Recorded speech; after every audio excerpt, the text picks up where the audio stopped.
ہاں وہ صوبہ سرحد میں ایک شخص تھا ایوب. ایک دن اس کی والدہ فوت ہوئی، چند دن بعد اس کی بھینس مر گئی، پھر اس کی بیوی بیمار ہوئی یا حادثے کے شکار ہوئی.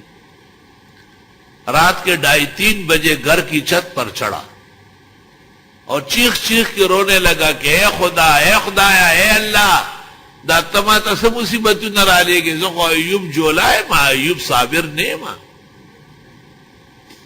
سارا محلہ جمع ہوگا کہ ایوب چھت پہ چڑھا ہے اور اللہ تعالیٰ سے کہتے ہیں میں ایوب جولا ہوں، یہ کیا کیا مصیبتیں بھیج رہا ہے. کہتے 30-40 سال تک اس گھر میں کوئی حادثہ نہیں ہوا. اللہ سنتا ہے. اللہ، یہ بات اپنی جگہ واضح رہے کہ شان ورشا صاحب نے لکھا ہے بسط الیدین میں علی نیل الفرقدین کہ نیچے کے بجائے چھت پہ چڑھ کر دعا. اور اس لیے بزرگان دین پہاڑوں پہ رہا کرتے تھے.